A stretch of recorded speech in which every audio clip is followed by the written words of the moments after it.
आज वैशाख 14 गते नेपालका प्रधानमन्त्री बालेन्द्र शाहको जन्मदिन।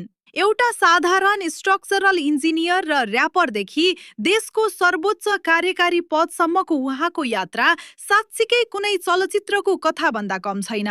रबार्सको स्टेजमा र्याप गाउँदा कसले सोचेको थियो होला कालो चस्मा लगाउने यो ठिटोले एक दिन देशको नेतृत्व सम्हाल्छ भनेर। स्वतन्त्र उम्मेद्वार बनेर काठमाडौँको मेयर जित्दै उहाँले पुराना दलहरूको जरा हल्लाइदिनुभयो।